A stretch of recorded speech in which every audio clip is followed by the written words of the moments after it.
Morning friends, তোমরা সবাই কেমন আছো? আশা করি খুব ভালো আছো।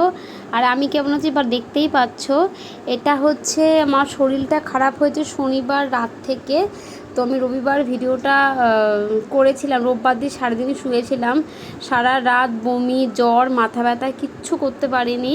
এখন বাজে সময় প্রায় 11:30।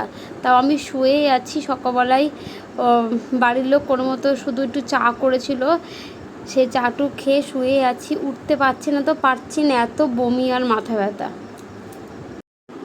মেয়েদের শরীরে যাই হয়ে কাজ করতেই হবে, যাই হয়ে যাক। তো কালকে সারাদিন একটা বাসনও মাজতে পারিনি, অনেক বাসন জড়ো হয়েছিল। খানিকটা ধুয়ে ঘরে ধুয়ে এলাম, তো আবার ধুতে বসেছি। তো ছেলে বলছে মা ভিডিও করি। আলাম কি আর হবে কবে, আমি কি বলবো, আর আমি সুস্থ হব না। আমার যা হওয়ার হয়ে গেছে, তো মানুষকে বলে দেখিয়ে কোনো লাভই নেই। আমার যা হওয়ার হয়ে গেছে।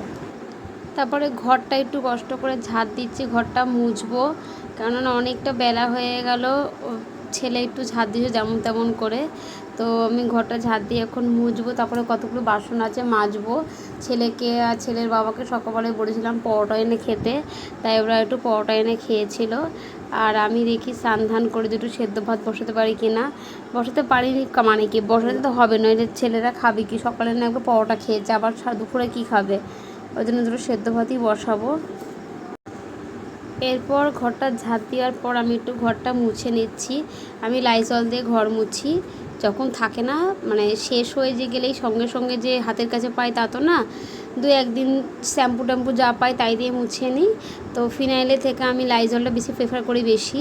তো ঘরটা মুছে নিচ্ছি। এমনিতে শরীরটা খুব খারাপ, তার মধ্যে কালকে রাতে বমি টমি করে ফেলেছিলাম। একদমই খুবই দুর্বল লাগে, আমি দাঁড়াতে পারছি না। আমি যে কী কষ্ট করে কাজ করছি আমিই জানি। তো ঘরটা মুছে নিই এবার। তারপরে চলে এলাম আবার কাচতে। আমি যে কী কষ্ট করে জলটা টিপছি সেটা আমিই জানি। আর বাড়ির লোকও বাড়িতে নেই, কোথায় যেন গেছে। খুবই কষ্ট হচ্ছে আমার। ও না, আমি এখনও শরীরটা খুবই খারাপ, আমি এখনও কথা বলতে পারছি না। তো চাদর টাদর অনেক ভিজিয়েছি, কারণ রোববারটা করে বেশিরভাগ কাছি আমি। যতই 2-3 চাদর থাক না কেন, একদিন পর পর না পাল্টালে খুব বিরক্ত লাগে। তো পাল্টে তুলে তুলে রেখেছিলাম। তো এখন আমি কাচ্ছি, কেচে নেওয়ার পর একবারে স্নানটা করে নেবো। স্নান করে নিয়ে তারপরে ভাত বসাবো। আমার যে এরকম যে কেন হচ্ছে তোমরাই কমেন্ট করে বলো, আমি বাঁচবো না, যাব, মানে এরকম আর সহ্য হচ্ছে না।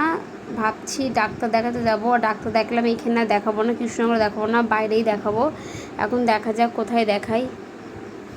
হ্যালো বন্ধুরা, তোমরা সবাই কেমন আছো? আশা করি খুব ভালো আছো। আমি কেমন আছি সেটা তো বলার কিছু নেই।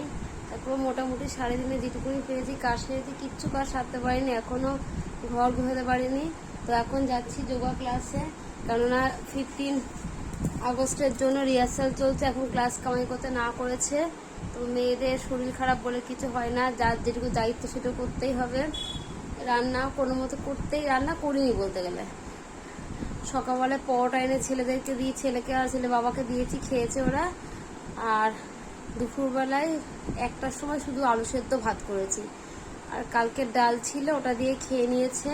আর ডিম করিনি, কারণ আমাদের এখানে একটা শিব মন্দির আছে, সেই শিব মন্দিরে শ্রাবণ মাসের প্রথম সোমবার পাড়ার সবাই গিয়ে নবদ্বীপ থেকে জল এনে জল ঢালে।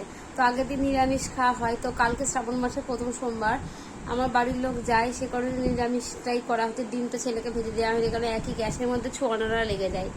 তো এখন যাচ্ছি যোগা ক্লাসে, যাই ক্লাসটা করি আনি, ক্লাস তো করতেই হবে।